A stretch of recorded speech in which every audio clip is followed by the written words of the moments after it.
ძვირფასო რადიო მსმენელებო, მოგესალმებით. ეთერშია გენდერული ამბები. მე მარინა ვაშაყმაძე ვარ, გოჩა ლეჟავა გახლავთ ხმის რეჟისორი. ტრადიციულად ხმის რეჟისორიც გოჩაა და პირველ საათზე ახალი ამბების შემდეგ FM-ზე 107.4 ეთერშია კვლავ რადიო თავისუფლება გადაცემით გენდერული ამბები. ეს ნიშნავს, რომ ჩვენი მუდმივი მსმენელი, უკვე ნამდვილად ვიცით, რომ ყავს მუდმივი მსმენელი ამ ჩვენი პირდაპირ ეთერისა გენდერული ამბებისა კვლავ რადიო მიმღებებთან არის, სადაც უნდა იყოთ ახლა სამზარეულოში სახლში საჭესთან. გვისმინეთ ძალიან საინტერესო სტუმრებს გაგაცნობთ.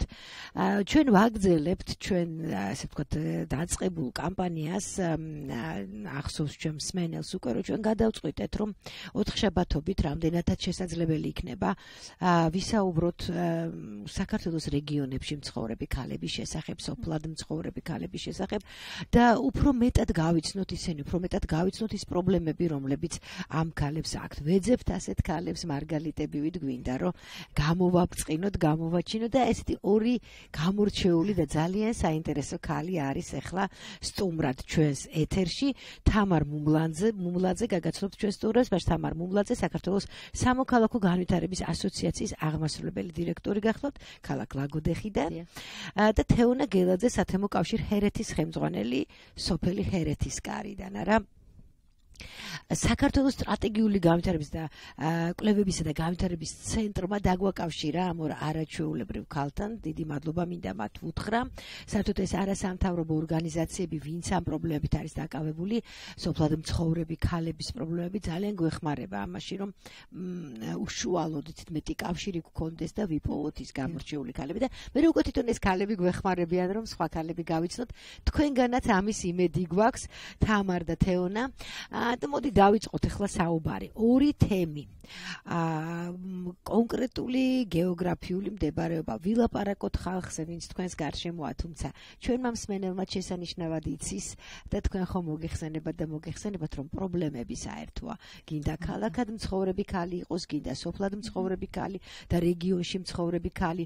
თუმცა, რა თქმა უნდა, სოფლად მცხოვრებ ქალს, საქართველოს რეგიონებში მცხოვრებ ქალებს მეტი აქვთ პრობლემა.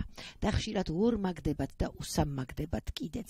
თუ რატომ, აი სწორედ ამაზე გვინდა რომ ვისაუბროთ ხოლმე, დღესაც სწორედ ამაზე ვისაუბრებთ და მოდი დავიწყოთ თამარ მუმლაძე, კიდევ ერთხელ შეგახსენებთ, საქართველოს სამოქალაქო განვითარების ასოციაციის აღმასრულებელი დირექტორი არის ჩვენი ერთ-ერთი სტუმარი დღეს. მოდი ლაგოდეხზე ვისაუბროთ, ამით დავიწყოთ საუბარი. ქალაქია ლაგოდეხი. ალბათ შერეულია ეს პრობლემები ლაგოდეხში. არა ის სოფლად მცხოვრები ქალებისა, ამაზე მე თეონა უფრო დაწვრილებით გვეტყვის, სოფლად მცხოვრები ქალებისა და ქალაქად მცხოვრები ქალებისა, რომელიც მაინც დედაქალაქი არ არის, არა? აი როგორ გამოარჩევდით თქვენ, რადგან თქვენ კარგად იცით აი ყველა ამ ქალის ზოგადად პრობლემა საქართველოს. მოგახსენებთ პირველ რიგში დიდ მადლობას გეტყვით მოწვევისთვის და გიამბობთ იმაზე თუ როგორ ცხოვრობს ქალი ქალაქად, ასე ვთქვათ, იმიტომ რომ ლაგოდეხი მაინც ქალაქი ლაგოდეხი. სწორედ ამასო. ქალაქად, მაგრამ არა დედაქალაქში. არა დედაქალაქში. თუმცა თქვენ სწორად აღნიშნეთ და შენიშნეთ, რომ მაინც სოფლად მცხოვრები ქალის ცხოვრება მეტად განსხვავდება ქალაქში ან დედაქალაქში მცხოვრები ქალების ცხოვრებისაგან. ამას ჩემი პირადი დაკვირვების საფუძველზე გაუბნებით, იმიტომ რომ მე როგორც ქალაქში მაცხოვრებელი ქალი და ჩემს გვერდით ძალიან ბევრი ქალია, რომელიც ჩართულია, ვთქვათ, როგორც ოჯახის მართვის და ოჯახის გაძღორის პროცესში, ასევე რაღაც საზოგადოებრივი დატვირთვაც აქვს მას და საქმიანობს საზოგადოებრივი დატვირთვის ფარგლებში, თუმცა მათ ცხოვრების წესს და მათი ცხოვრების სტილს ვერ შევადრი სოფლად ცხოვრები ქალების წესს. იმდენად, რამდენადაც სოფელში გაცილებით მეტი პრობლემაა. სოფელში გაცილებით მეტად არიან ისინი შეზღუდულნი და მოკლებულნი ძალიან ბევრ სიკეთესა და სიამოვნებას ცხოვრებისაგან. ამიტომაც ჩვენმა ორგანიზაციამ, ჩვენ პარტნიორ ორგანიზაციასთან ერთად, რომელთანაც 18 წლის ურთიერთობის გამოცდილება გვაქვს და ეს ორგანიზაცია სწორედ სტრატეგიული კვლევის და განვითარების ცენტრი გახლავთ, ვისი მოწვევითაც ჩვენ ეხლა თქვენთან აღმოჩნდით და სწორედ მათთან ერთად გადავწყვიტეთ, რომ გვემუშავა არა ქალაქ ლაგოდეხში მცხოვრებ ადამიანებთან, არამედ სოფლებში, ლაგოდეხის მუნიციპალიტეტის სოფლებში მცხოვრებ ქალებთან და მათი ძალიან საინტერესოა თამა. აი ჯერ მოდი ამით დავიწყოთ. ძალიან კარგია. მაშინ თქვენ გაქვთ საგანგებო პროგრამა თქვენს არასამთავრობო ორგანიზაციას, სწორედაც რომ სოფლად მცხოვრებ ქალებთან მუშაობის. და ჩვენ გვაინტერესებს, აი ლაგოდეხში როგორია ქალაქში ცხოვრება ქალების, რა პრობლემები აქვთ მათ და თქვენ რა განსხვავებაც ხედავთ, თქვათ აი თბილისს რომ თავი დავანებოთ ახლა, აი თქვათ ლაგოდეხში მცხოვრებ ქალსა და სოფელში მიმდებარე სოფელში მცხოვრებ. საქმე იმაში გახლავთ, რომ ლაგოდეხში ასია თუ ისია მეტნაკლებად მოწესრიგებულია ყოფითი პირობები. ანუ ცხოვრების ყოველდღიური ყოფა გაცილებით უფრო მსუბუქია ხალხის. თქვათ კომუნიკაციის საშუალებები, თქვათ იქ მიმოსვლა შეუზღუდავი და უფრო მარტივია, ვთქვათ, ვიდრე სოფელში. სოფლად კი ქალი, გარდა იმისა, რომ ვთქვათ, უწევს მართლაც საყოფა ცხოვრება, ოჯახის საოჯახო საქმეების კეთება, ამის გარდა მას არ აქვს არანაირი გასახანი. ანუ ის არ არის დაკავებული, ვთქვათ, საჯარო დაწესებულებაში ან კერძო სტრუქტურაში, ანუ იმას, რომ ვთქვათ, მას აქვს ოჯახში რაღაც საქმეები დავალებული, იმის იქით ქალი ვერ იზრდება და ვერ ვითარდება. რაც არ უნდა მას კლასიკური და ფუნდამენტური განათლება ჰქონდეს, ბევრი ქალი თავისი შესაძლებლობების, თავისი უნარების რეალიზებას ვერ ახერხებს. და ეს თრგუნავს, რა თქმა უნდა, და რაღაც ჩარჩოში აქცევს და სოფლის ქალად აქცევს. შეურაცხმყოფელად არ გამიგოთ, ანუ არა გეოგრაფიული გაგებით ამბობთ, არამედ რაღაცა ესე ვთქვათ, ჭალებში რო ვიხმაროთ, უკვე რაღაც სამწუხაროდ შეიქმნა, ვთქვათ, აი ესეთი დაჩაგრული ქალი, ასე დავარქვათ, ხო? სოფელში მცხოვრებმა რა უნდა აკეთოს? და ლაგოდეხში რო ჩამოვიდეს? ლაგოდეხში რომ წამოვიდეს სამუშაოდ, ლაგოდეხის მუნიციპალიტეტი გაშლილია, საკმაოდ დიდია, 64 სოფელს აერთიანებს და სულ ჯამში 15 თემია.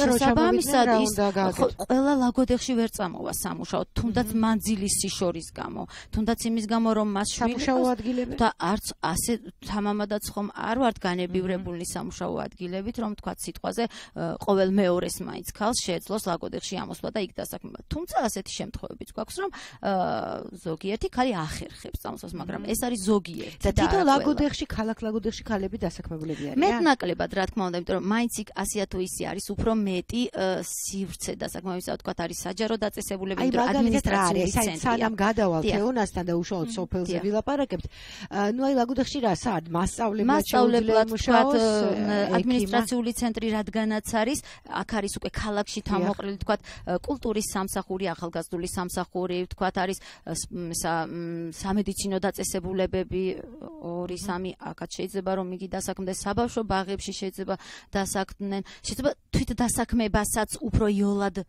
ახერხებდნენ ქალაქში მცხოვრები. კულტურის რატო? აი ეხლა ჩვენ დაუნებუროთ რაღაცა სტერეოტიპებზე გავდივართ ერთად, ისე რომ ვერც ვიგრძენით. კულტურის სამსახური არ, მაგრამ ნუ ეკონომიკისაც ხო არის და არის, კი რა თქმა უნდა. ვითომ რატომ არ შეუძლია? საჯარო სამსახურში რატო არ შეუძლია? საჯარო სამსახურში სწორედ ეს გულისხმობ, თქვა სიტყვაზე მუნიციპალიტეტის გამგეობა ან საკრებულო, სადაც მრავლად არიან წარმოდგენილი ქალები, თუმცა ვერც იმას ვიტყვით, რომ გადაწყვეტილების მიმღებ თანამდებობებზე არიან. ახლა არ არის საქმე. ამაშია საქმე. არ არიან მაინც მეტნაკლებად, თუმცა არა ისეთი სიხშირით, როგორც პირადად ვისურვებთ. აი რა ხდება? ალბათ ისევ სტერეოტიპები, როგორც თქვენ ბრძანეთ, სტერეოტიპები მოქმედებენ.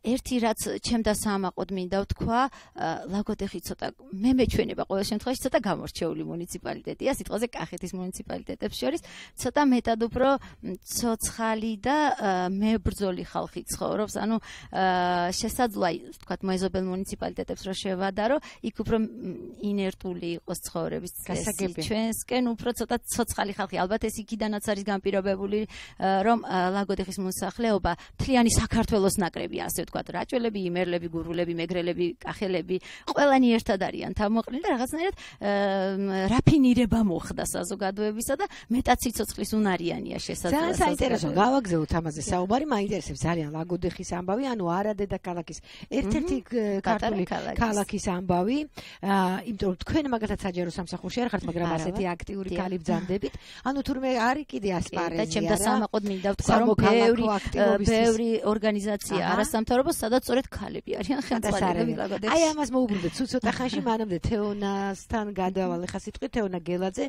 სათემო კავშირ ჰერეთის ხელმძღვანელი, სოფელ ჰერეთის კარიდან. გვიანბე რა ხდება ჰერეთის კარში?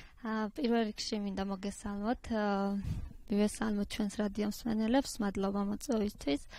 სოფელი ჰერეთის კარი ლაგოდეხის მუნიციპალიტეტში იმით არის გამორჩეული, რომ ჩვენთან სახლობენ ძირითადად აჭარიდან წამოსული ეკომიგრანტი მოსახლეობა, რომელიც 1999 წელს ჩამოსახლდა კომპაქტური დასახლებით. ეკომიგრანტებს იმ დროისთვის არანაირი ინფრასტრუქტურა არ ჰქონდათ სოფელში გარდა საკუთარი სახლებისა, ასევე საჯარო სკოლისა და ერთი მაღაზიისა. არც იყო საბავშვო ბაღი. თუმცა წლების შემდგომ ჩვენმა სოფელში მცხოვრებ აქტიურმა ეკომიგრანტ მოსახლეობამ გადაწყვიტა, რომ ებრძოლა იმისთვის, რომ ყოფილიყო სოფელში საბავშვო ბაღი და მიაღწია ამას. სოფელში უკვე არის საბავშვო ბაღი. ასევე 2008 წელს ახალგაზრდობამ, რომ შეხედა სოფელში არ ხდებოდა არანაირი თავშეყრის ადგილი არ იყო, საკუთარი ახალგაზრდული რესურსების რეალიზაციის საშუალება არ იყო, შეიკრიბა ახალგაზრდების ჯგუფი და გადაწყვიტეს, რომ სოფელში უნდა ყოფილიყო ადგილი, სადაც მოხდებოდა რეალიზება თუნდაც ახალგაზრდების და ასევე სოფელში მცხოვრები მოსახლეობის უკეთესი პირობების შექმნა. რა საინტერესოა, რა გააკეთეთ? 2008 წელს საქართველოს სტრატეგიული კვლევებისა და განვითარების ცენტრის ხელშეწყობით და საგას საქართველოს სამოქალაქო განვითარების ასოციაციის ხელშეწყობით ჩამოყალიბდა ახალგაზრდული ცენტრი ჰერეთი, რომელშიც გაერთიანებული იყო სოფელში მცხოვრები ახალგაზრდები. თავიდან იყო ეს განთავსებული იყო საბავშვო ბაღის პირველ სართულზე, შეიძლება ითქვას სარდაფში, იმიტომ რომ სხვა ინფრასტრუქტურული შენობა ნაგებობა არ არსებობდა იმ დროისთვის სოფელში. ახალგაზრდები თავიდან მოტივაციით მუშაობდნენ სოფელში, აკეთებდნენ სხვადასხვა ღონისძიებებს, ეს კულტურული იქნებოდა, სპორტული, ასევე სოფლისთვის საკეთილდღეოდ ღონისძიებებს, აქციებს. ამ ახალგაზრდების ჯგუფის შესაძლებლობების გაზრდის მიზნით 2010 წელს უკვე ახალგაზრდული ცენტრი ჩამოყალიბდა როგორც არასამთავრობო ორგანიზაცია, სათემო კავშირი ჰერეთი, ორგანიზაციის დაფუძნებაშიც, რა თქმა უნდა, საქართველოს სტრატეგიული კვლევებისა და განვითარების ცენტრი დაგვეხმარა და ასევე საგა, იქ ტექნიკური ორგანიზაცია დაფუძნების პროცესში. იმის შემდგომ უკვე ორგანიზაციას 18-მდე პროექტი აქვს განხორციელებული, ძირითადად მუშაობდით თემში არსებული პრობლემების მოგვარებაზე, სოფელში სპორტული, კულტურული ღონისძიებების მოწყობაზე და პრობლემების შეძლების დაგვარად მოგვარებაზე. მინდა შეგაწყვეტინო. ძალიან საინტერესოა, რასაც ამბობ და ძალიან მნიშვნელოვანი, მაგრამ მოდი უფრო რაღაცა კონკრეტული და ხელშესახები რო გახდეს ჩვენი საუბარი. თემში არსებული პრობლემების მოგვარებაზე. რა პრობლემებზეა საუბარი? თავდაპირველად გამოვყოფ რამოდენიმე ძალიან ბევრი პრობლემა მოგვარდა ჩვენი ორგანიზაციის ჩართულობით, მაგრამ გამოვყოფდი სასმელი წყლის რეაბილიტაციას. ჩვენი სოფელში არსებულ ადამიანმა უფრო მეტად იცის რა ხდება სოფელში, ვიდრე ვთქვათ მუნიციპალიტეტში. ამიტომ ჩვენ შევიმუშავეთ ორგანიზაციამ, შეიმუშავა გეგმა წყლის, რადგან ამორტიზირებული იყო ცენტრალური მილები და იკარგებოდა წყალი მილებში, სოფლამდე სოფელში ქალაქიდან მიდის ლაკოდეხიდან ჰერეთის კარში წყალი და წყლის მილები და სისტემა როცა ჩადიოდა უკვე სოფელში, იმდენად მოშლილი იყო, ამას ვამბობთ 30 წლის წინანდელ ამბავს, როცა თავიდან შეიქმნა ეს სოფელი და ეს სისტემა ჩაიყარა, რომ სოფელი წყალით მომარაგებულიყო, მაგრამ შემდეგ დაზიანდა ეს, რა თქმა უნდა, მოძველ და მოცვთა და სწორედ ამ ჯგუფმა, ახალგაზრდების ჯგუფმა, რაც პროგრამა გააკეთეს, გეგმა გააკეთეს, როგორ შეიძლება და გეგმაზომიერად გაკეთებულიყო სისტემა წყლის აღდგენილიყო, ყველა უბანს, ყველა მოსახლეს მისვლოდა წყალი ადგილამდე. და მართლაც ეს გამოვიდა. რა თქმა უნდა, გამგეობასთან თანამშრომლობით ჩვენ შევთავაზეთ ეს გეგმა, როგორ შეიძლებოდა მისულიყო ყველა ოჯახში წყალი. რა თქმა უნდა, გამგეობა წამოვიდა თანამშრომლობაზე და მოგვარდა წყლის პრობლემა სოფელში. ასევე იყო სოფელი ძირითადად ამახალ თემაზე გადახვალ ბოდიში თათიას ბავშვობიდან ჰერეთის კარში ცხოვრობს და ხშირად იტყვის ხოლმე რომ ხელებიო 5 სანტიმეტრით დამიგრძელდაო. თათია რატომ? მოვყვებით მაგას თაკო ჩვენ სანამ ოჯახებში მოგვეწოდებოდა წყალი ვეზიდებოდით წყალს ბურღის წყლებიდან რომელიც ჩემი სახლიდან დაშორებულია 200-300 მეტრით და ეს ყოველდღიური ეს წყლის ზიდვა ხო პატარაობაში რომ იწევდა ხოლმე ეს წყლის ზიდვა მაგიტომ ეხლა ვიხსენებ ხოლმე დამიგრძელდა ძალიან დიდი მადლობა მართლაც თამარ ანუ თაკო როგორც ახლა გავიგეთ იმიტომ რომ ასე მიმართა თეონამ თამარს ძალიან დიდი მადლობა რომ ეს დეტალი შეგვახსენეთ მართლა ძალიან ესეთია სახასიათო მაგრამ შენ მარტო არ იყავე ალბათ ასეთი ხო თელი სოფელი ესე ეზიდებოდა წყალს რაღაც ერთ ადგილას მოდი ალბათ ხო არა სოფელ და ქონდათ სოფელში არის რამოდენიმე ჭაბურღილი მაგრამ ყველა ოჯახს ვერ ექნება ფიზიკურად ეს ჭაბურღილი რამოდენიმე ოჯახთან შეიძლება ახლოს იყოს ეს ჭაბურღილი რამოდენიმე გარშემო ოჯახებთან ხო შედარებით მოშორებით ანუ ამ რამდენიმე ჭაბურღილიდან მარაგდებოდა მთელი სოფელი და თქვენ გამოიჩენეთ ინიციატივა რომ ყოფილიყო რომ განახლებულიყო ეს ინფრასტრუქტურა არა წყლის მიწოდებისა მილები შეცვლილიყო ასრად გავიგე? პროგრამა კი იყო სახელმწიფოსგან ინიცირებული, თუმცა მათი ხედვა არ ემთხოვდა სოფლის საჭიროებას. აი ძალიან მაინტერესებს ეს ეგრას, აი მათი ხედვა როგორი იყო? ანუ რა პროგრამაც, რა პროექტით შესთავაზა თქვათ წყალმომარაგებამ, იმ პროექტის ფარგლებში მათ ხომ არ იცოდნენ გათვლა იმისა ზუსტად თქვათ სად უფრო დეფიციტური იყო წყალი, სად უფრო ნაკლებად მიდიოდა, სად უფრო მეტად დაზიანებული იყო. რაც ასეთი გეგმა დგება ზუსტად პროგრამაზე შეისწავლონ. არა მესმის მაგრამ გეგმა როცა დგება ხომ შეისწავლო და ალბათ კიდეც შეისწავლეს, თუმცა ის რომ არ დაემთხვას რეალური საჭიროება უფრო სხვა კუთხით დაანახეს, ეს მათთვისაც სასარგებლო იყო იმ ორგანიზაციის.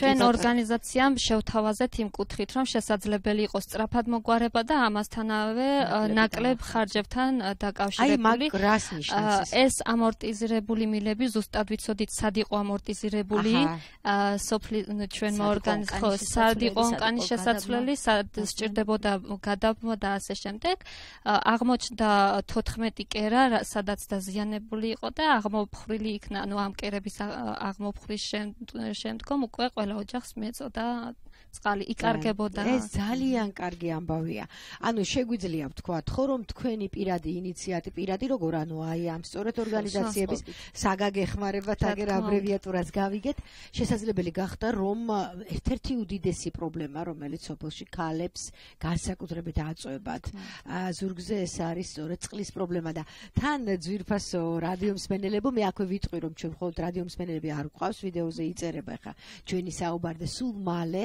შესაძლებელი იქნება ამ ვიდეო ჩანაწერის ნახვა ჩვენს ვებსაიტზე radio-თავისუფლება.ge და ასევე Facebook-ზე გენდერული ამბები რო აკრიფონ შეძლებენ რომ ნახონ ჩვენი დღევანდელი საუბარი და ასევე 6 საათზე ტელეარხ არტარეაზე იქნება შესაძლებელი ჩვენი ნახოს და ძალიან გვიხარია ხშირად ვხედავთ საკუთარ თავებს რეგიონულ ტელევიზიებში დიდი მადლობა ამ ინიციატივას რომ რეგიონულ ტელევიზიებს მიაქვთ ჩვენი გადაცემა და აჩვენებენ. ასმაგად მადლობა მათ ამისთვის, იმიტომ რომ სწორედ აი შესაძლებელია რომ თქვენმა ქალებმაც მოგისმინონ ეხლა რაზე საუბრობ და მე კი ისიც თქმა მინდოდა რომ მაშ აი ხელების დაგრძელების ამბავს მინდა მიუბრუნდე იმიტომ რომ რაღაცა ასე გვგონია ასეთი არის აი ჩვენიც წარმოდგენა ვიცით რომ ძალიან დიდი პრობლემაა ხო ვიცით რომ წყლის პრობლემაა ვიცით რომ ორმაგად აწვება ეს პრობლემა სოფლად მცხოვრებ ქალებს იმიტომ რომ სარეცხი მათ უნდა დარეცხონ საჭმელი მათ უნდა გააკეთონ და ასე შემდეგ მაგრამ არ ვიცოდით რომ წყლის ზიდვაც როგორ არ ვიცოდით ძალიან კარგად ვიცოდით მაგრამ კიდევ ერთხელ გაუსვათ ამას ხაზე რომ აი ამისთანა გოგონებს როგორც არის თეონა გელაძე ხელები უგრძელდებათ 5 სანტიმეტრით იმიტომ რომ მათ უწევთ ბავშვობიდან რო ეს ზიდონ ძალიან კარგი ზიდონ მამაკაცებთან ერთად მაგრამ თუ მამაკაცები თქვენს სოფლებში ასეთი გენდერული თანასწორობის მომხრენი არიან მაშინ ყველაფერს სხვაშიც სასურველი იქნება რომ გამოვლინდეს ეს არა ხარდაჭერა ხო თუმცა არ ვლინდება და რაში არ ვლინდება მოდი ახლა ამაზე გადავიდეთ თეო მე აქ გენდერს დაცულად ჩავთვლიდი, იმიტომ რომ მე ძმა მყავს, რომელიც თანაბრად გვიწევდა ხოლმე გადანაწილებული. ანუ მასწავლებლად თანასწორობა ყოფილა. მე კი ბატონო, მე არა ვარ წინააღმდეგი ყველა მზიდოს, მაგრამ ახლა თუ შეიძლება თქვი ყველაფერ დანარჩენშიც არის თუ არა ხერეთის კარის ქალი მოსახლეობა თანასწორი მამაკაც მოსახლეობასთან. მე ისევ ცოტა ღრმა ცხოვრებიდან ვიტყოდი, თავიდან რომ ჩამოსახლდა ჩვენი მოსახლე, ნუ დაფუძნდა სოფელ ჰერეთის კარში. ძალიან გაუჭირდათ ადაპტაცია, გარემოსთან შეგუება, იქ მაღალმთიან აჭარაში სხვანაირი ცხოვრება იყო, გადმოვიდა სრულიად სხვანაირი ცხოვრება არის ჰერეთის კარში. თავიდან ცოტა გაუჭირდათ მამაკაცებს, რა უნდა ეკეთებინათ ვერ გაიგეს, იმიტომ რომ იმ დროისთვის არ იყო ხელშეწყობა არანაირად ან თუნდაც თვითმმართველობისგან, ინტეგრაცია ჭირდა, სხვა სოფლებთან კომუნიკაცია ჭირდა იმ დროისთვის, ამიტომ ადაპტაცია ვერ მოხერხდა დროულად. იმ დროს იზოლირებულია გასაგებელი კი სრულად. იმ დროს ქალებმა უფრო მარტივად შეითავსეს იქაური ცხოვრება, ცოტა საკუთარ თავზეც აიღეს ოჯახების მარტივად მეგონი სწორი სიტყვა არ არის. შედარებით მარტივად თუ უფრო მეტი თავდადებით. მეტად აიღეს თავის თავზე. მარტივად მოერგნეს სიტუაციას უბრალოდ, რომ მეტი დატვირთვა აიღეს. მეტი აიღეს საკუთარ თავზე ქალებმა უფრო მეტი თავდადება გამოიჩინეს, რა თქმა უნდა. თუმცა დროთა განმავლობაში უკვე რომ სხვა სოფლებთან ინტეგრაცია მოხდა, უკვე შეხედეს მამაკაცებმა, რომ გვერდით სოფლებში სხვანაირი ცხოვრება არის შესაძლებელია. შეიძლება არ იყო დასაქმებული კერძო და სახელმწიფო სტრუქტურებშიც, მაგრამ შესაძლებელია საკუთარ ნაკვეთშიც აკეთო, შემოსავლის წყარო გაიჩინო. სასათბურე მეურნეობა არის ლაგოდეხის მუნიციპალიტეტში გავრცელებული და ასევე სოფლის კიტრი გექნებათ გაგონი. რა თქმა უნდა. სოფელ არ მაშინ არ ქონდათ სათბურები. არა, უკვე ბოლო 6-7 წელია, რაც სოფელშიც გაჩნდა სასათბურე მეურნეობები და იმის შემდეგ უკვე მამაკაცებიც და ქალებიც თანაბრად არიან ჩართული როგორც სოფლის მეურნეობაში, ასევე სხვა იქნებს სოფლის აქ საზოგადოებრივ ცხოვრებაში. კარგი, ძალიან დიდი მადლობა. თეონა, სანამ ახლა შესვენება გვექნება 5 წუთიანი ჩვენთვის შესვენებებ, რომ ახალი ამბები უნდა მივაწოდოთ ჩვენს მსმენელს. მე მინდა რომ თამარს მოუბრუნდეთ, აკო თქვენ მოგიბრუნდეთ. და აი ჩვენ სწორედ ამ საუბრის გაგრძელება ის, რაზეც მინდოდა, რომ თქვენთვის კითხვა შემომეთავაზებინა, სად შეიძლება დასაქმდეს ქალი. შეუძლიათ თუ რა ქალს ჩინოს აქტიურობა და მიუხედავად იმისა, რომ არ იყოს სამუშაო ადგილი, მაგალითად არც სკოლაში, არც კულტურის განყოფილებაში და არც ბატონო ჩემო ეკონომიკურ თუ პოლიტიკურ ნაწილში საჯარო სამსახურებისა, შესაძლებელია მაინც და თქვენ ხართ ამის მაგალითი, შეიძლება რომ იყოს არასამთავრობო ორგანიზაცია, რომელიც არა მარტო თქვათ პრობლემებს მოაგვარებს ამ შემთხვევაში უშუალოდ ლაგოდეხის, ქალაქ ლაგოდეხის, არამედ დაეხმარება კიდევ აი ამ მიმდებარე სოფლებში სხვა ქალებს ამ სოფლად ცხოვრებ ქალებს. რისი აი მოსწრეც ახლა ვიღავით, ხო? ზემოთ აღნიშნე, რომ იმის გამო რომ ქალაქში ლაგოდეხში მეტნაკლებად ასია თუ ისია ქალების ყოფა შესაძლებელიც კი არ არის სოფლად ცხოვრებ ქალებთან თქო, სწორედ ამიტომ გადავწყვიტეთ, რომ ჩვენს პარტნიორ ორგანიზაციასთან ერთად ჩვენი საქმიანობა სწორედ სოფლად გაგვეშალა კახეთის რეგიონში და სამეგრელოს რეგიონში პარალელურ რეჟიმში ხორციელდება ეს პროგრამა. კახეთის რეგიონში გარდა ჰერეთის კარისა საქმიანობს კიდევ სამ სოფელში, სულ ჯამში ლაგოდეხში სამ სოფელში, ასევე ყვარლის მუნიციპალიტეტსა და დედოფლისწყაროს მუნიციპალიტეტში. სამივე მუნიციპალიტეტში, როგორც თავის დროზე ჰერეთის კარში, დავიწყეთ სწორედ იმით, რომ ხელი შეგვეწყო. ჩვენ არ გვქმნიდით, ჩვენ ხელს ვუწყობდით. ანუ ეს ადამიანები, ეს გოგონები იქ იყვნენ და დღეს თუ ხვალ, ადრე თუ გვიან თავის სათქმას მაინც იტყოდნენ. უბრალოდ დროულად აღმოჩნდით იმ სოფელში, რომელსაც ყველაზე მეტად ჭირდებოდა ჩვენი დახმარება და ასეთი სოფელი ლაგოდეხში სწორედ ჰერეთის კარია, სადაც აი ეს რაღაცა იზოლირებულად მყოფი ტერიტორიულადაც შორს არის ლაგოდეხიდან, ქალაქიდან, ადმინისტრაციული ცენტრიდან და მოწყვეტილია სხვა სოფლებსაც. ანუ სპეციალურად უნდა წახვიდეთ ჰერეთის კარში, რომ მიხვიდეთ კი. და სწორედ ამიტომ გადავწყვიტეთ მათთვის ხელის შეწყობა. კიდევ ვიმეორებ, ხვალთუზე ისინი მაინც იტყოდნენ თავის საქმეს. ვიღაცას იპოვიდნენ, თქვენ თუ არა სხვას.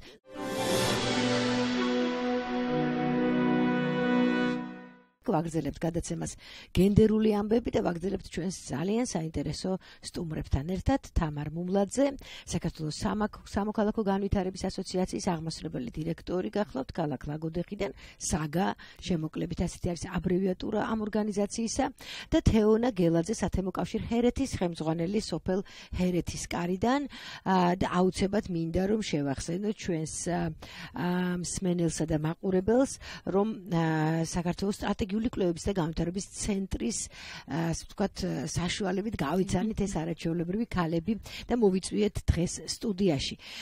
თამართან საუბრობდით, ესე გამოიკვეთა ჩვენი საუბრის პირველ ნაწილში, რომ საგა დაეხმარა მეორე არასამთავრობო ორგანიზაციას სათემო კავშირს ჰერეთის კარი, რომ ძალიან ბევრი პრობლემა გადაეჭრათ. მე როგორც მივხვდი ქალებო, ეს არ იყო მხოლოდ ქალებთან დაკავშირებული პრობლემები, ხო? მაგრამ რადგან ძალიან ძიმია ყოფა ქალისა რეგიონში და განსაკუთრებით სოფლად, ძირითადად, ასე ვთქვათ, მსხვერპლიც ქალია ხოლმე და მე რა თქმა უნდა, როცა გადაწყდება რამე პრობლემა, სიკეთეც ქალს მოეშვება ცოტა მხრებიდან და გულზე, ხო? მოდით უფრო მეტი ვისაუბროთ ამაზე, ჩვენ დავუბრუნდეთ ახლა თაკო თქვენთან ერთად ვსაუბრობდით იმ ასპარეზზე, რომელიც შეიძლება ქალს კონდეს რეგიონში, მათ შორის ერთი არის სწორედ ასეთი სამოქალაქო აქტივიზმი და თქვენ ორივე ძალიან საინტერესო ქალები ხართ ამ თვალსაზრისით და თამარ მუმლაძემ გითხრა რომ ისინი რამდენიმე ლაგოდეხის მუნიციპალიტეტისაც ხადია ბევრ სოფელს ეხმარებიან, მუშაობენ მათთან ერთად და სამეგრელოსთანაც გვაქვს კავშირი და რა კავშირი აქვს სამეგრელოსთან? მოდი ამით დავიწყოთ, გავარკვიოთ თუ შეიძლება. კი ბატონო, ანუ როგორც მოგეხსენებათ, სტრატეგიული კვლევის და განვითარების ცენტრი არის ლიდერი ორგანიზაცია, რომლის მეშვეობითაც საგა კახეთში, კერძოდ ლაგოდეხში დედოფლის წყაროსა და ყვარელში საქმიანობს, ხოლო სამეგრელოში ასევე ყავს პარტნიორი ორგანიზაცია ათინათის სახით, რომელიც სამეგრელოს რეგიონში ახორციელებს მსგავსი ტიპის პროგრამას. ანუ როგორც პარტნიორი და სხვა რეგიონებთან არა გაქვთ პარტნიორობა? იცით რა, როგორ არა, გურიის რეგიონთან მაგალითად ისევ და ისევ სტრატეგიული კვლევების ცენტრი ახერხებს იმას, რომ თითქმის მთელი საქართველო დაფაროს და ჩვენი გამოცდილება თუნდაც მათ დანარჩენი რეგიონის მოსახლეობას გაუზიაროს. გვაქვს ხოლმე ასევე გაცვლითი პროგრამები, ჩვენ ჩავდივართ, მაგრამ ისინიც მოდიან ჩვენთან და რაღაც გამოცდილების გაზიარების. თამარ, რა არის ხოლმე, აი ძალიან კარგი, აქედან გავაგრძელოთ. ეს გამოცდილების გაზიარება მიმდინარეობს, გაცვლა, ხო? აი რა არის ყველაზე მთავარი და მძიმე პრობლემა, რომელიც გამოიკვეთება ხოლმე სწორედ ასეთი შეხვედრების დროს? ვიდრე შეხვედრებზე გამოკვეთილ პრობლემაზე ვისაუბრებთ, ადგილებზე არსებულ პრობლემაზე მინდა ჯერ პირველ რიგში ყურადღება გავამახვილოთ თქვენი. როგორც აღნიშნეთ, სოფელში ნაკლებია დასაქმების საშუალებები და გამოდის რომ ქალი მიუხედავად თავისი განათლებისა, თავისი შემოქმედებითობისა და უნარებისა ძალაუნებურად სახზე ჯაჭვება და არ აქვს გასაქანი და გარეთ გასასვლელი. აი სწორედ აქედან დავიწყეთ რომ თემებში, სოფლებში, თემში გულისხმობს გეოგრაფიული თემებში გადავწყვეტეთ რომ შეგვექმნა ესეთი საინიციატივო ჯგუფები, როგორც თქვა თავის დროზე ჰერეთის კარში შევქმენით და ამ ქალებისთვის შეგვექმნა თავშეყრის ადგილი, საკუთარი უნარების რეალიზების ადგილი, თვითგანათლების ადგილი, თვითდასაქმების ადგილი. ამაში რა თქმა უნდა ტექნიკურად ჩვენ ვეხმარებით, მაგრამ არა ისემ რომ თქვათ მივცეთ თევზი და გამოუკვებოთ, არამედ ვასწავლოთ ისიც როგორ უნდა მოიპოვოს ის თევზი, როგორ უნდა დაიჭიროს თევზი. იმოდი იქნებ რაღაცა ერთი-ორი მაგალითი გვიამბოთ, დავინახოთ უფრო ზუსტად. ანუ ის რომ თქვათ საგანმანათლებლო ტრენინგ სემინარებს თავაზობთ, ის რომ თქვათ რაღაცა საშუალებებით მათ განათლებაზე, ზრუნავთ არაფორმალურ განათლებაზე, პარალელურად ვასწავლით იმას, თუ როგორ შეიძლება მათ მოიპოვონ ის, რაც თქვათ მათ თვითმმართველობის მხრიდან შეუძლიათ რომ მოიპოვონ. როგორ მიმართონ თვითმმართველობას. მაგალითად, ყოველ წელიწადს ეს უკვე ტრადიციად გვექცა და ეხლაც უკვე სამზადისის პროცესში ვართ და ნოემბრის დასასრულამდე ამას აუცილებლად გავაკეთებთ ყველანი ერთად, დიდი გუნდი. თვითონ ეს ადამიანები, ეს ქალები ადგილზევე თავისი რესურსებით სხვადასხვა გზით, ვისაც როგორ ეხერხება, ზოგი კარდაკარს იარულით, ზოგი ოფისში, თქვათ, შენიშვნების და წინადადებების ყუთს დგავს და იქ უყრის, თქვათ, მოსახლეობა ადგილზე მისული, თქვათ, იმ პრობლემას, რაც უფრო მას პრიორიტეტულად მიაჩნია თავის სოფელში.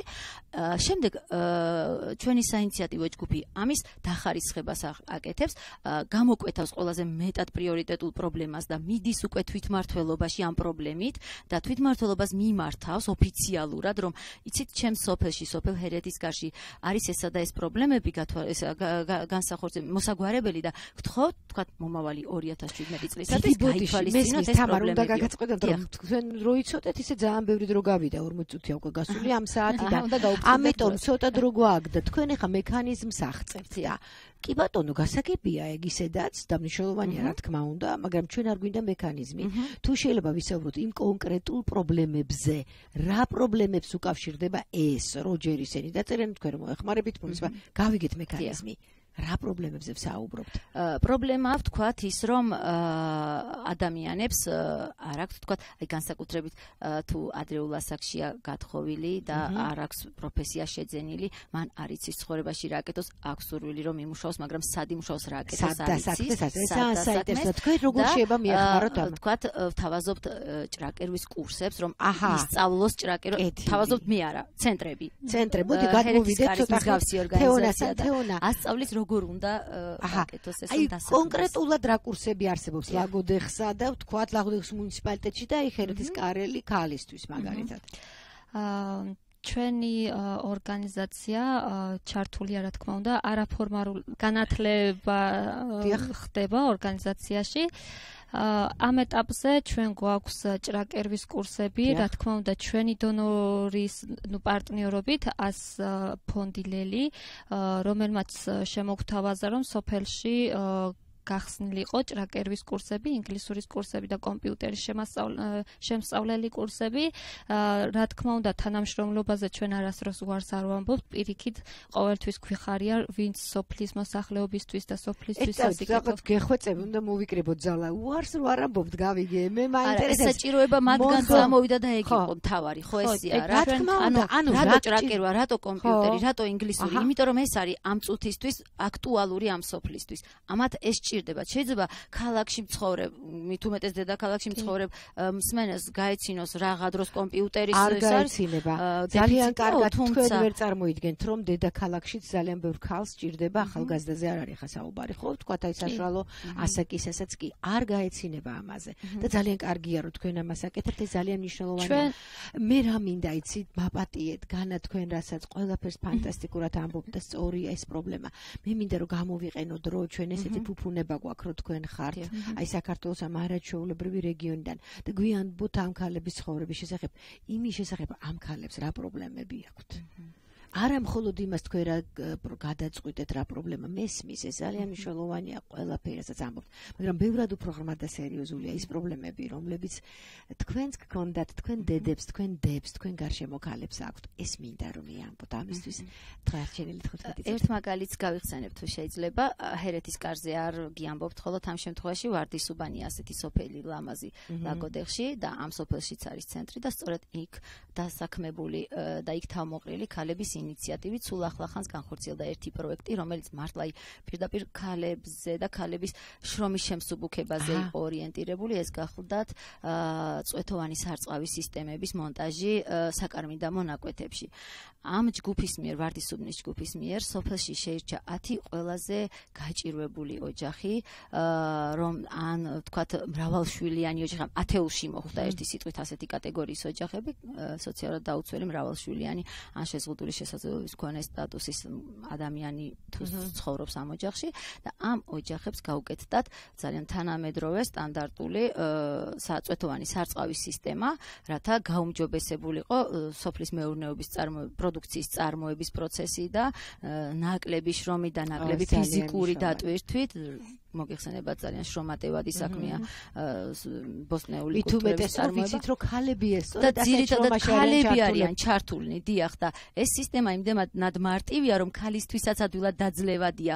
ანუ მას აღარ სჭირდება მუხლევამდე რეზინის ბოტი ქართული სიტყვა არის რეზინის ბოტები თქვა შექმებით წყალს კალაპოტი შეუცვალოს და თოხ გადადებულმა იაროს თქვა წყაროზე სათავეზე და იქიდან გადააგდოს თავის საკარმი და მონაკვეთში წყალი მას შეუძლია ძალიან კულტურულად აკურატულად სუფთად ჩართოს ეს მოტორი წვეთოვანი სისტემის და თავისი ბოსტანი მორწყას თან სასუქებითაც გაამდიდროს და ეს იყო ქალისათვის ძალიან დიდად შემამსუბუქებელი მადლობა მართლაც თამარ ძალიან მნიშვნელოვანია რაღაცის თქმა გინდა მეც შემიძლია დავამატო ჩვენ სოფელში ძირითადად ეკონომიკური პრობლემებია ხოლმე როგორც ჩვენთან ჰერეთის კარში ასევე სხვადასხვა სოფლებშიც და ქალაქებშიც ჩვენ მოსახლეობა აქვს უკვე 41 ქალმა მიიღო საგრანტო კონკურსში მონაწილეობა ორგანიზაციის სათემო კავშირი ჰერეთის ჩართულობით და დახმარებით და 41 ქალმა დაიწყო ბიზნესი სოფელში დააფინანსა ორგანიზაციას სიდამ ეს იყო გათვლილი ეკომიგრანტ ქალებზე ხოლო არა ლაგოდეხში კახეთის რეგიონზე არ იყო გათვლილი და შემდეგ შემოვიდნენ ლაგოდეხში მათი აქტიურობა რომ დაინახეს და საჭიროება რომ დაინახეს კიდევ იმ სოფლის განვითარებას. და სოფელში 41 ქალმა დაიწყო ბიზნესი, გაიხსნა 2 სალონი. სილანვაზის სალონი, სამკერვალო სალონი, ასევე უკვე თანამედროვე სტანდარტებზე გადავიდა ოჯახები სარწყავი სისტემით სასათბურე მეურნეობაში. მეფუტკრეობა, ეს მარწყვის სასათბურე მეურნეობები, ასევე კიტრის სასათბურე მეურნეობები და უკვე გადავიდა თანამედროვე სტანდარტებზე აქამდე თუ უწევდათ წყლის ვთქვათ ხელით რწყვა ეხლა უკვე გადავიდა ავტომატურ მორწყვაზე ესეც უკვე ხელს უწყობს ქალისთვის შრომის შემსუბუქებას და ყოველთვის ვცდილობთ ხოლმე რომ მსგავსი პროექტებში რადგან ეხლა სოფელში მცხოვრებ ქალმა არ იცის ხო ძირითადად ის ჩართულია სოფლის მეურნეობაში და არ იცის ბიზნეს იდეის და ბიზნეს პროექტების წერა.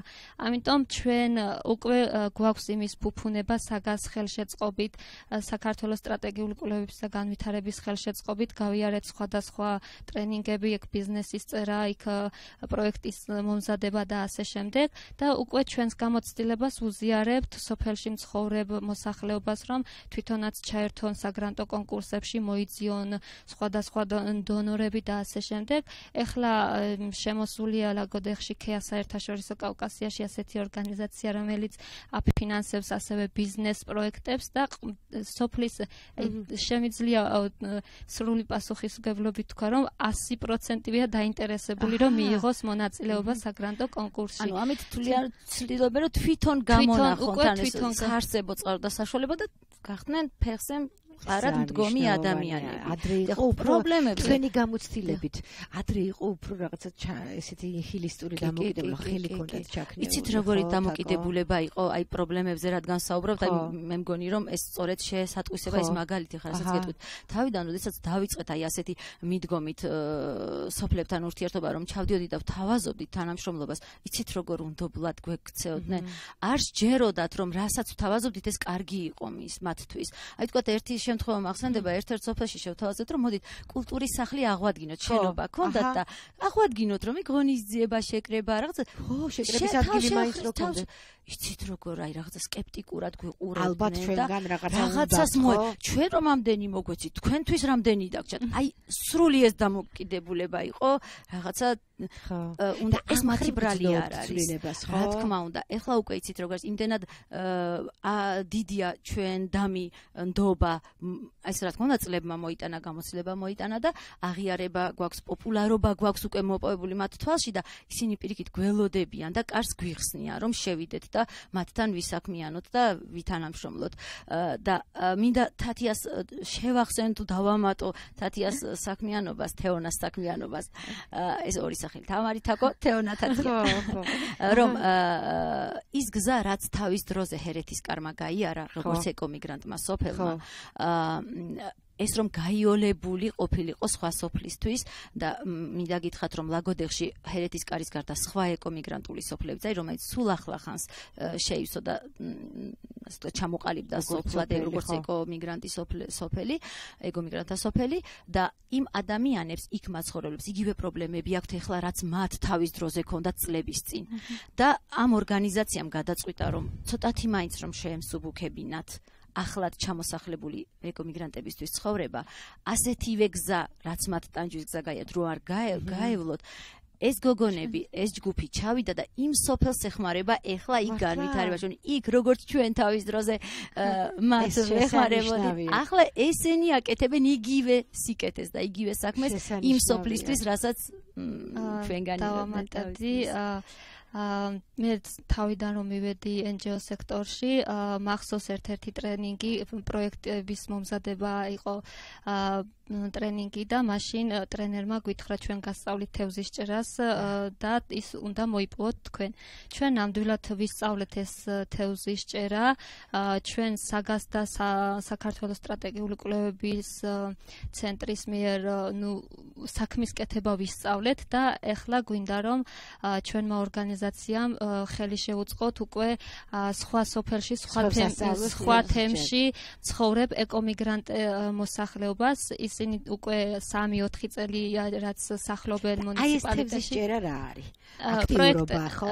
რა თქმა უნდა. აი ცით რამე და აი რომ ეხა ჩვენ გვისმეს ძალიან ბევრი ადამიანი, ძალიან ბევრი ქალი გვისმეს სწორედ ამ საქართველოს სხვა რეგიონში და მინდა რომ აი თქვენ მათ უთხრათ ეს თქვენი გამოცდილება გაუზიაროთ. მე ვიტყვი, მე თავიდან ვერც კი წარმომედგინა რომ მივუკაკუნებდი გამგებელს კარზე და ვეტყოდი რომ ჩემ სოფელში არის ესა და ეს პრობლემა და მე მინდა რომ მომავალი ბიუჯეტში იყოს გათვალისწინებული ამ პრობლემის მოგვარება. მართლა ვერასდროს ვერ წარმომედგინა, მაგრამ მეგონა ძალიან დიდი ბარიერი ჩვენსა და თვითმმართველობას შორის. თუმცა ასე არ აღმოჩნდა, ჩვენ ჩვენ პრობლემებს რასაც ვიკვლევთ სოფელში და შემდგომ გამგეობას ვაწვდით ამ პრობლემებს, მოდიან თანამშრომლობაზე შეძლების დაგვარად მუნიციპალიტეტის რესურსებიდან გამომდინარე თანამშრომლობაზე და ის პრობლემა რა თქმა უნდა გვარდება სოფელში. მე მინდა რატომ არ გვარდება? ესეც უარყოფითი პასუხიც ხომ პასუხია გასაგები უნდა იყოს ის ხო სხვა გზა ვეძებთ. მე მინდა უთხრა ჩვენს რადიო მსმენელებს თუ ისინი მოინდომებენ, თუ ეცდებიან რომ თავიანთ თემში, თავიანთ გარემოში შეცვალონ ის რაც არ მოსწონთ და შეიძლება შეიცვალოს თუნდაც თვითმმართველობის, თუნდაც ელემენტარულად თავისი დროის დათმობით და აქტიურობით, ეს აუცილებლად უნდა გააკეთონ, იმიტომ რომ ერთ დღეში და ორ დღეში არაფერი არ კეთდება, მაგრამ დროთა განმავლობაში შედეგი აუცილებლად იდება. მე ამ შედეგს ნამდვილად ვხედავ. მე ჩვენ საგას ვეძახით დედობილ ორგანიზაციას და მე მიხარია რომ უკვე დედობილი ორგანიზაცია ჩვენ ვიქნებით ვიღაცისთვის უკვე. ამ წლების განმავლობაში მივიღეთ ის ცოდნა, შესაძლებლობა გვაქვს რომ უკვე სხვა და სხვებს გაუზიაროთ და თანდათან ის თემიც წამოიწიოს წინ, როგორც ჩვენი სოფელი ჰერეთისკარი. მე მახსოვს სკოლის პერიოდში რომ ვიტყოდი მუნიციპალიტეტში ავდიოდი და ვიტყოდი რომ არ ჰერეთისკარიდან ბავშვები ვერ იგებდნენ სად იყო ეს ჰერეთისკარი.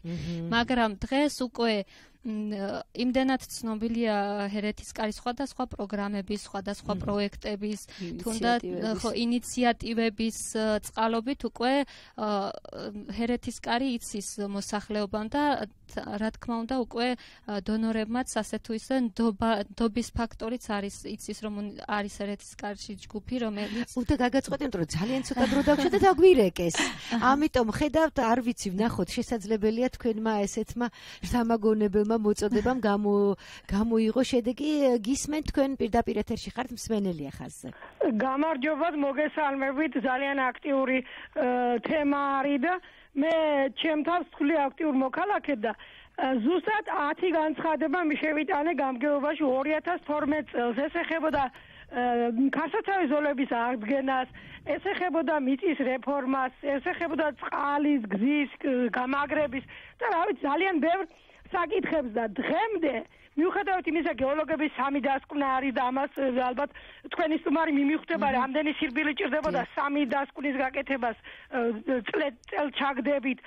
და საერთოდ აი ბერკეტებზე მაინტერესებს. ძალიან აქტიური მოქალაქე ვარ და რომ ხედავენ თეთრ ყვავივით მიყურებენ და თქვენ რა ბერკეტები გაქვთ. თქვენ წეგან ძალიან რომ ვარიც რაღაცას ნიშნავსო და ვარი არაფერს არ ნიშნავს. ვარი მასხრადაგდებას ნიშნავს ჩემი გაგებიდან და მე ძალიან აქტიური ვარ, მაგრამ აჰა. ძალიან დიდი მადლობა. საიდან გზანდებით? არასამთავრობო გიჭერს ხარ? თვითონ არასამთავრობოები არიან. ძალიან დიდი მადლობა ზარისთვის. თქვენ რომელი რეგიონიდან მგზავრდებით? სამწუხაროდ ვერ მოვასწარით. ძალიან საინტერესო ზარი იყო. უღრმესი მადლობა ჩვენ მსმენელს. წუხარო გაითიშა და ვეღარ გითხარით და გთხოვთ რომ რა კი გვისმენთ ვიცით ძვირფასო მსმენელო დაგვირეკეთ აუცილებლად ეთერის შემდეგ, იმიტომ რომ გვინდა რომ ვიცოდეთ საიდან ბრძანდებით. ბათუმიდან ვაი გოჩა ლეჟავა ჩვენი ოპერატორი ამბობს რომ ისე საუბრებოდა ეთერს მიღმა. კეთილი ძალიან კარგი ჩვენ ამით დავინტერესეთ და ურჩიეთ, იმიტომ რომ დაგვრჩა 4 წუთი. ერთი მერცხლის ჭირჭიკი როგორც გაზაფხულს ვერ მოიყვანს, ისე ერთი ადამიანის მცდელობა შესაძლოა 10 ჯერვე უშედეგოდ დასრულდეს, როგორც რადიო მსმენელმა გითხრა, ჩვენი ძალა ალბათ არის ჩვენ ერთიანობაში. ანუ ეს არ ხდება ფრაგმენტულად, ეს არ ხდება ვიღაცას რომ გახსენდება და მიდის, არა, ჩვენ ამას ვახორციელებთ. აი თქვენ ორგანიზებულად და მიზანმიმართულად. თქვენ შეძლებთ რომ მოეხმაროთ ამ ჩვენ მსმენელს მაგალითად რომ გაგაკავშირეთ იმ კონკრეტული ნაბიჯების რჩევით რა გააკეთოს. თქვენ რა ბერკეტები გაქვთ გითხათ, თქვენ რა გამოცდილება გაქვთ. აი მაგალითად კონკრეტულად შეხვედით და უარი გითხრათ, თეონა შენ თქვი რომ ვერ წარმოვიდი, შეხვედი გამგებელთან 2 წუთი გვაქვს, გამგებელმა უარი გითხრათ. შემდეგ რას აკეთებთ, მსმენელი გისმენთ? ნუ მე გამგეობაში რომ მივდივარ, ჯერ ჩვენი პრობლემა, ნუ არსი მაქვს გაცნობიერებული გამგებელს რამდენად შეუძლია ამის მოგვარება. რამდენად განეკუთვნება კომპეტენციას. ძალიან კარგი რჩევა, ერთი მადლობა, წარმოვიდგინოთ რომ არის მის კომპეტენციაში და უარს გეუბნებათ. ხო, მაშინ უნდა დაგვისაბუთოს, რატომ ამბობს ის ამ დაგვისაბუთოთ, არა გვაქვს შესაძლებლობა, ბიუჯეტი არა გვაქვს. ამ წელს არა გაქვს, მომავალ წელს მაინც გამოძებთ. ჩვენ ის ბერკეტი გვაქვს, რომ ჩვენ ბიუჯეტის დამტკიცებამდე ვადგებით კარგად. ბიუჯეტის განხილვის, ბიუჯეტის პროექტის განხილვის პროცესში ჩვენ მონაწილეობთ. ჩვენ მივდივართ ვიცით ხო ახლა საჯარო ინფორმაცია ეს ამაზე შეზღუდვა არ არსებობს, როდესაც დგინდება დღე მომავალი წლის ბიუჯეტის პროექტის განხილვის, ეს ინფორმაცია დამალული არ არის. არავინ გვეძახის შენი ჭირიმე იქნებ მოხვიდეო. ჩვენი მსმენელისთვის რომ მათალყური ადევნოს ამ პროცესს, როდის არის ბიუჯეტის პროექტის განხილვა და იქ როგორც რიგითმა მოქალაქე მისურვოს და მონაწილეობა მიიღოს პროცესში. კარს არავინ დაუკეტავს, იმიტომ რომ ეს აკრძალულია კანონით. ის თვითმმართველობა ვალდებულია კარი ფართოდ გახსნას. ჩვენ აი ასე ფართოდ გახსნილ კარში შევდივართ, დემონსტრაციულად ყველანი ერთად ჯდებით და ვისმენთ თუ რომელ სოფელში რა არის მომავალი წლისთვის დაგეგმილი. ნუ თუ აღმოჩნდა რომ ის ჩვენი მოკლეული პრობლემები, რასაც ჩვენ მივიჩნევთ მნიშვნელოვნად გათვალისწინებულია, ხო ძალიან კარგი. თუ არა და მე უკვე ვეღარ გვეჩუმებენ. ანუ იქვე ვიწყებთ ლობირებას, იმისას რომ კი გასაგებია, მადლობა, კარგია რომ ამეებს ითვალისწინებთ, მაგრამ ჩვენ სხვაცა გვაქვს. იქნებ ამასაც გადახედოთ. აი ეს არის ბერკეტი ალბათ ჩვენი მსმენელისთვის. მე უკვე მიმართავთ მარტო ერთი ადამიანის თანმიმდევრობა სახელით არა. მიმართავთ სოფლის სახელით. თუ საჭიროა ხელმოწერებით მთელი სოფლის სახელით ხელმოწერილ განცხადებას შევიტანთ გამგეობაში და ანუ ვაკეთებთ ყველაფერს იმისთვის რომ თანამშრომლობაზე წამოვიდნენ. არ ვიცი იმიტომ რომ თავში ვთქვი ლაგოდეხი გამორჩეულია თქო გვიმართლებს ამ ხრივ ვერ გეტყვით, მაგრამ ფაქტია რომ თვითმმართველობა კარს არ გვიკეთავს. შეიძლება ყოველთვის ყველაფერზე არ აქვს მზაპასუხი და ვერ აკმაყოფილებს ჩვენს სურვილს, თუმცა კარს არ გვიკეთებს. ერთს დავამატებ თვითმმართველობაზე, ჩვენ ახლა გვაქვს პროექტი ეკომიგრანტი მოსახლეობის ინტეგრაციის ხელშეწყობა და ადვოკატირება, რომელიც დაგვიფინანსა დემოკრატიის ინსტიტუტმა და როგორც აღნიშნეთ, ვანხორციელებთ მუნიციპალიტეტში ჩასახლებული ეკომიგრანტი 5 სოფელში და ერთ-ერთში უნდა გავაკეთოთ ახალგაზრდული ცენტრი, როგორც თავიდან ჩვენი ცენტრი გაკეთდა, ჩვენ მივედით თხოვნით გამგეობასთან რომ იქნებ ჩვენ ბიუჯეტში გვაქვს გათვალისწინებული ამ ნუ რემონტის თანხა და ასე შემდეგ და იქნებ მუნიციპალურ შენობაში გამოგვიყოთ ერთი ოთახი, სადაც ეს ახალგაზრდები მოახდენენ აქტივობების ღონისძიებების დაგეგმვას.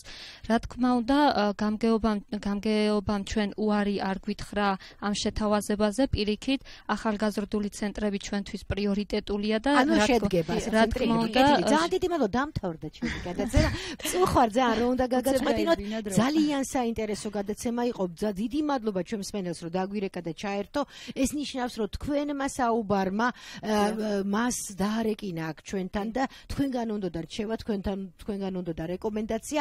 რა თქმა უნდა, ამისთვის თქვენ ძალიან დიდი მადლობა აი ასეთი აქტიურობისთვის, ასეთი ქალობისათვის. ჩემო ძვირფასო სტუმრებო, თამარ მუმლაძე და თეონა გელაძე იყვნენ ჩვენი სტუმრები, აქტიური ქალები ლაგოდეხიდან და ჰერეთისკარიდან. მე მარინა ვაშაყმაძე ვარ, გოჩა ლეჟავა იყო ხმის რეჟისორი. ძალიან დიდი მადლობა რომ უსმენთ რადიო თავისუფლებას.